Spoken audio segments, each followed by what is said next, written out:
Ladies and gentlemen, welcome to this episode of the Horsemanship Journey podcast. We empower people who have had their confidence shattered or who are experiencing fear to regain the confidence they once had, show up like the self-assured horsemen and women that they want to be, and go from living small to riding tall.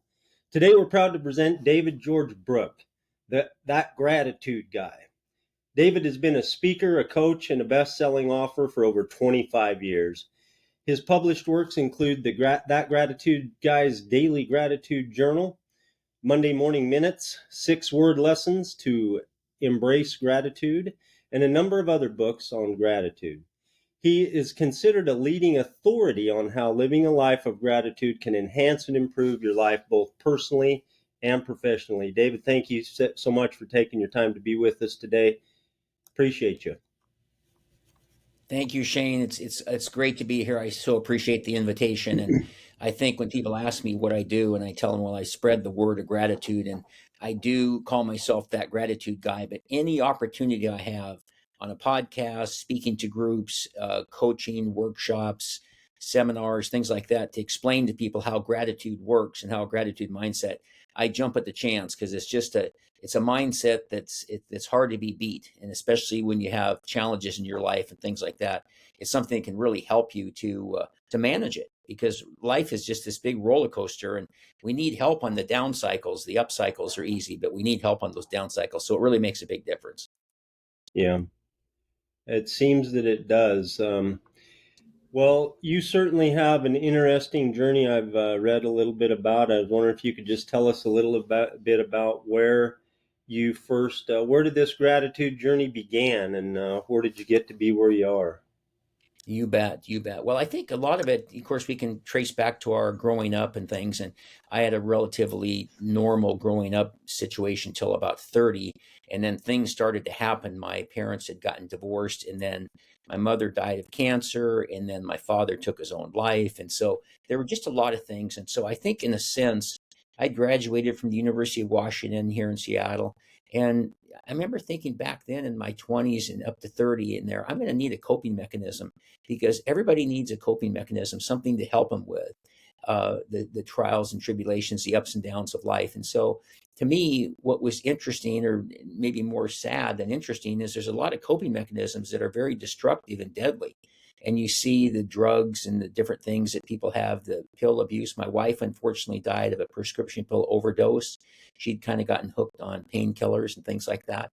But my attitude has kind of changed in later years about, I'm not so harsh on people that have done some of these things and weren't very healthy for them, because everybody's looking for a way to cope. And so then as I went on, I got married and had 2 sons, and then my wife passed away. And so it was really challenging because I'd lost some very key people in my life the first 25, 30 years. And it was going to be this journey that I was going to be on. I was in retail. I ran stores for Nordstrom and Lowe's Home Improvement. But since the age of 19, I went and did a talk at 19 at a high school, and it was how to be successful. And I walked out to my car after, this would have been in 1969. And I walked out to my car and I sat in the car and I thought, that's what I want to be someday. I want to be a motivational speaker. It just seemed like such a cool thing to do, and have people pay attention to you and then be able to inspire them. So, but what was interesting is that I never really got around to doing it. So I went on to this retail career. When my wife passed away, I raised my 2 sons. They were 4 and 14 when she passed away, and I raised them by myself. But at some point, I'd always had that dream in the back of my mind. And so about 2013, I think it was, I was 63 years old, and I was managing a Lowe's store at the time. And I came home and told my younger son, who was now 17, that I quit. And he goes, what do you mean you quit? And I said, well, I quit working at Lowe's. You quit being a store manager? And I said, yeah. He goes, well, what are you going to do now? I said, well, I'm going to be a speaker. And he looks up from the couch and he goes, well, that's just super, Dad. And he says, I have a question for you. What are we going to do for food? So it was a big step in something, but I'd always wanted to do it. And so then I think where the gratitude piece came in is I thought I want to be this motivational speaker, but what coping mechanism am I going to be? I've got to set this example for my two sons about how to cope after their mom had died. And she was 38 years old, so she was not very old. And as I said, they were 4 and 14. So a friend of mine says, you should get a gratitude journal. And I said, what's a gratitude journal? And he says, well, that's a book you write in every day and you write what you're grateful for. So I ordered one, and that really started the whole process. And I went through, and every single day I was very diligent about it. And I decided, well, this is going to be my topic. And then at some point, somebody said, oh, I've seen you speak. You're that gratitude guy. So I thought, oh, that's a good handle. So I decided to brand that and get it registered as a trademark as that gratitude guy, and started speaking. And then I developed my own gratitude journal called That Gratitude Guy's Daily Gratitude Journal, and started selling them. And then over the course of the next 10 years, which brings us up to about current, I think at last count, I've done 750 or 800 or so talks. And I would go every place because, as you said, Shane, where did this, how did you get to this place? I thought I'm going to try to reach as many people as I can. And so, of course, it was Rotaries and Chambers and Kiwanis and Lions. I spoke at a prison. I spoke at a hospital. I spoke at schools. And I did every place I could. And the whole thing was to explain to people this gratitude thing can change your life. And one of my key sayings is gratitude turns what you have into enough. And it makes you focus on your blessings in abundance. And maybe the best example of all, it's an old and tired phrase, but the glass half full. I help people to see the glass half full as opposed to half empty. And when you focus on your blessings in abundance, your whole life works better. And that gratitude journal is so powerful. In fact, I just realized it was over here to the side here, but this is the one that I have called That Gratitude Guy's Daily Gratitude Journal. You can get it on Amazon and so forth. But if you have a spiral notebook, that's fine too, whatever it takes. But it's so important. And there's a little saying right in the front of the journal that says, if you think about it, it's like a dream. If you talk about it, it inspires you. But if you write about it, it empowers you. And so if I write, I am so grateful to Shane for inviting me to the Horsemanship Podcast, Journey Podcast, and I appreciate that and so forth. It plants it in your brain, and there's something about writing. You know, I'm on a laptop, and when you type, that's fine, but there's nothing like having that actual written with the pen, this little thing called a pen. We don't see them as much anymore. Writing it down in the book really plants it in the brain, so it really works well. So it's really been this 10-year journey to get the word out to as many people as I can that this is a healthy coping mechanism in a world of way, way too many unhealthy coping mechanisms. So that's kind of the condensed version, but it's just been a phenomenal journey for me to be on. And I get told, I'm almost embarrassed to say it, but it's so neat. I get told 2 or 3 times a week, you changed my life. And it can be an email, it can be a text, it can be a card, it can be one of my videos. I have almost 2,000 videos on YouTube. And so there's just different ways that I'm communicating it. But it's the best thing I've ever done. And I always encourage people to not only be grateful, but to figure out what your passion is and see if you can do that as well. And that'll direct you to your purpose ultimately. So it's been a great, great ride. David, you before I ask you a little bit more about gratitude, I was wondering if you mentioned a few things about your own journey and early on and when it beginning, but I read that your entire life has been one of overcoming tragedies and traumas that started. You mentioned a little bit of this, but I was wondering if you could really talk a little bit more in detail about your own personal story, and then maybe, as you recognize the value of gratitude, how it kind of fit into you and your own personal um, Sure. things, because the things that you've mentioned are absolutely incredible. The things that you've endured in your life experience is just what you said is has been one of overcoming a tremendous amount of tragedies and traumas. Yeah. Yeah. Good question. And I think what's interesting is when you're growing up, I mean, we have our own experience. You can see friends and relatives and things like this, but basically it's your own experience. So I was never sure how I compared my experience to other people, but I just remember thinking, boy, have you ever been tested? Because I go back to it started with the divorce. Up until then, it wasn't too bad, but that was a very nasty divorce between my mom and dad. And I had to pick sides and had to testify against my father. And that was one of the things. I was about 16. But then it was a couple of friends in high school died in a car accident. And then another friend died in a car accident. And then two or three of my friends died in Vietnam because we were in that era and going through that. And then losing just, then my mom, and then later my dad, and then ultimately my wife. And then along the way, something that I made some really poor decisions about things. And I considered myself to be traumatized, I guess, if I can say that. But I made some decisions about my life that just didn't work out very well. And some of them were financial decisions and marriage decisions and just some different things with investments and things like that. So I remember thinking that's okay, because the best thing you can do from all these things is I don't want to be labeled as, oh, there's David George Brooke, the guy that's had a bunch of deaths or something, as much as I want to be known as the person that experienced a lot of tragedies and a lot of traumas in life, but overcame them. And I think that's where a lot of people really resonate with the gratitude thing, because they go, boy, how can you be so grateful when you have these things that happen to you? And I go, because I'm still alive. I have a roof over my head. I have two incredible sons. I have a warm place to sleep. I live in a nice, beautiful condo, et cetera, et cetera. And I think that's where maybe it's helped me so much to help people, is because people, just for whatever reason, maybe human nature, they focus on what they don't have.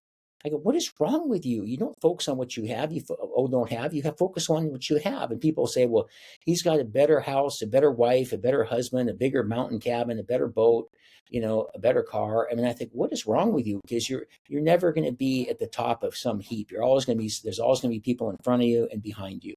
And so it was really important to me to overcome those tragedies and those traumas and things and show people. And it's interesting, Shane, I used to talk about when I found my wife passed away and the medics had come in and she was down on the floor, and I did mouth to mouth resuscitation. And this fire person came over to me and said, we've been working on your wife for an hour and a half. She still doesn't have a heartbeat. Would you like us to continue? And even though I was in shock, your brain computes a little bit. And I thought, gosh, an hour and a half, no heartbeat. And she had passed away. And so to me, I don't bring that up as much anymore because it's a little on the dramatic side. But sometimes you're faced with a crisis and people can be amazed at their own power. And I think you hear about those instances. I haven't seen it in a while, but somebody's in a car accident and two or three people lift up the car and have superhuman strength just because they're trying to get the person out from underneath. So I've just always had this belief that if you really work at it, you can focus on everything, these blessings you have, and get through anything. And I've had people that I think honestly have had it a lot worse than I have. And so but I've kind of gotten away from, as I said, I've gotten away from that a little bit just because as I've gotten older, I've started to lose a lot of my friends, a lot of people that are retired or semi-retired. I've had two or three friends pass away in the last year or so, and it's, we're on the tail end of the life cycle here. And so, but what do I focus on? The lives that they had and the good that they did and what a great friend they were, instead of the fact that they're passed away. So much of it is a mindset, and this gratitude mindset, an attitude of gratitude. It's just so important. And people, there's always going to be people that don't have that, and there's not much you can do about it. My father was a very successful attorney, and as I mentioned, he took his own life. But he was probably the most negative person I ever met. And I just never understood that. I'd go, good morning, Dad. He'd go, what's good about it? Wow. And then I'd say, it's a beautiful day out. He goes, it's going to rain tomorrow. And I just thought, so you can help people. And I try to set a good example. I write in the gratitude journal every day. I sell a lot of the gratitude journals. People buy them for their kids and for their friends and things like this. But it's just such a great way to overcome this massive negativity that we have in life. I mean, you watch the news for the first 5 minutes. I don't know who couldn't be depressed after watching that, what you see. So it's just this coping mechanism to get through any traumas or trials and tribulations or any different, really sad events, and come out on the other side. And I think that was ultimately my goal, is to come out on the other side and then express that, how to help other people. David, it's interesting in listening to your response there. I was just thinking that, you know, some people would view, you know, you can choose to view your circumstance however you want. And a lot of us sometimes, I don't know if we have the conscious thought to even realize that our response is a choice that we have. I mean, Hmm. I don't I don't know if we even really compute that a lot of the time. We just, have we make meaning out of something that happens as a negative thing to us, and we just kind of dwell in that for a while without even um, having the wherewithal, like I said, to realize, hey, this is a choice. I could choose something else, right? Do you have any Oh, thoughts on that? I couldn't agree with that more. My website, Shane, is thatgratitudeguide.com. And if you go to the website, there's four scrolling scripts that come through. The first thing says, you and only you choose your attitude. Then the second thing says, you can choose an attitude of gratitude today. And then the third line says, you will be happier, healthier, and lighter. And then the fourth line says, my gratitude keynote speech will show you how to do it. But it's such a good point, because I'm glad you brought that up, because it is a choice. And one of the things I always got a kick out of, I had this opportunity to manage a lot of people with Nordstrom stores with 400 or 500 employees, and Lowe's with 300 or 400. So I managed a lot of people over my years in retail. Excuse me, my years in retail. And it's just fascinated by the attitudes of people, and I'd say, well, can you do so and so? And if they'd start a sentence with, well, you don't understand, I go, oh boy, here we go, because now an excuse is coming. See, I hurt my finger, so I can't lift those packages off the floor, whatever. But it's such a great point, because nobody gets in your brain and rewires Shane's or David's brain and moves the wires around. We get to choose every day. So the attitude of gratitude is a choice, and it's something that I tell people, if you make that choice, you will be happier, healthier, and lighter. And I think you'll live longer too. It's kind of like some of my research says that people that have a purpose, for instance, live 7 to 10 years longer than people that don't. So if you see the person that retires at Boeing, they're often dead 3 to 6 months later, sometimes a year later. It's been proven. And then somebody who's working hard and volunteering and doing work at Walmart as a greeter, whatever it might be. So it's just interesting. But I'm so glad you brought that up, because it is a choice, and nobody, as I say, nobody can get in your brain and rewire your brain that says what kind of choices you make. Right on.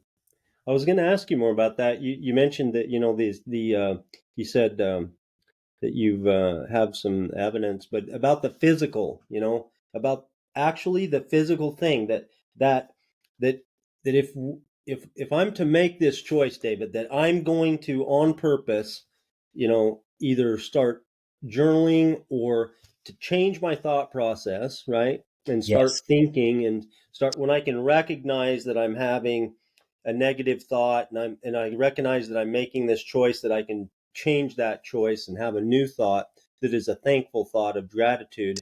You're saying that just by doing that it's going to have physical impacts on my health.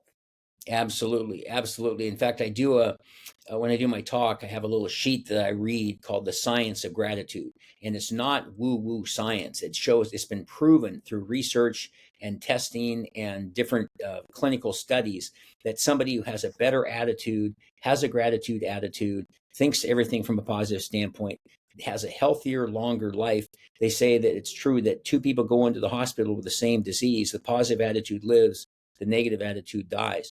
And it helps you to focus on, they say that people that focus on gratitude have more checkups for the doctor, take better care at the dentist, better care at the doctor, exercise more, all those types of things. And it also talks about how it tends to minimize toxic emotions like envy and jealousy and anger and things like those, which can just put a person down the wrong path. So it's just interesting, all this research that's shown. And that's how I feel, because as you said, Shane, and I appreciate the opportunity to tell the story. It would be easy for me, I think, in many ways, to go down the negative path. Well, I've had it really pretty tough. And so you have to understand that, because da da da da da. And I just choose not to let that be the case. And so, yes, the science and what gratitude can do for you mentally, physically, emotionally, better sleep, better health. There's just a lot of things that are all factors when you have that gratitude attitude. It's very important. That is just so interesting. Um, David, I was going to just ask you, here at the Horsemanship Journey, we've had people that have been in bad wrecks with horses. Some have been severely injured. Some haven't been physically hurt, but are, paralyzed by fear for one reason or another. Mm-hmm. Um, some are embarrassed to admit it or even talk about it. Some people feel shame for what they got going on, and they've just having their confidence shattered. And at any rate, we talk to a lot of people who are in some sort of turmoil, and uh, I was just wondering if what do you say to what would you say to listeners who are feeling insecure or fearful and who are just kind of in a bad place? Well, I think great question. And I think one of the things that seems simple, but a lot of people forget it, is it always gets better.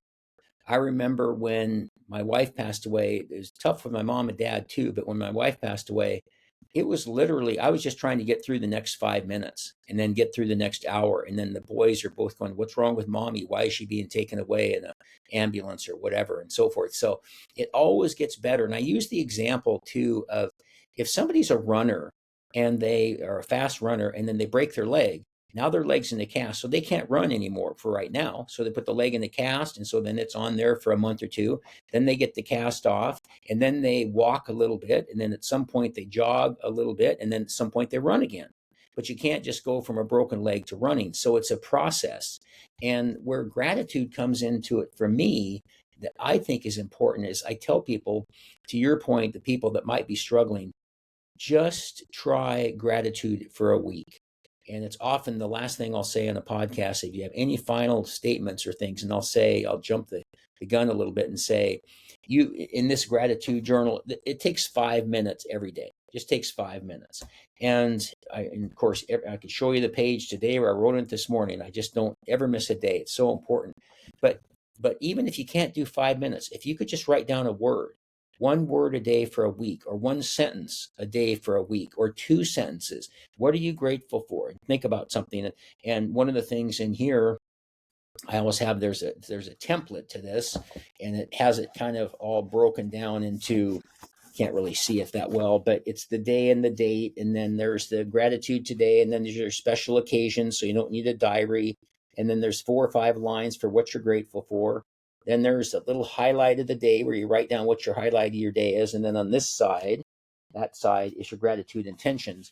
Well, the highlight of my day I always write in the morning. Tomorrow, one of my highlights for today is going to be being on the podcast, and so this was really cool. So it's just, I always tell people, just try something. And I use a week as an example, because if somebody tried something and just wrote down one sentence for a week from Monday to Monday or whatever, I challenge them to tell me you didn't feel better when you talked about it. I mean, like, again, I always use the example of a hot shower and a warm bed and a roof over your head. We just take that stuff for granted. And so it is tough. I'm not minimizing any of the traumas or the tough times that people have gone through, but there is a way out, and it does get better. And I think another thing that can be extremely helpful is look back on your life and think about times. We've all had it, David, Shane, whoever it might be. We've all had things when we went through some tough times. And what was the common denominator? We never gave up. We stuck with it, and it, sure enough, it got fixed. And there's times that it didn't seem fixable, but if you stuck with it, it got fixed. So the gratitude thing, and especially the writing part, makes such a big difference. So there's never a loss of hope. There's always a way out. And when you see those things through, you're always glad you did.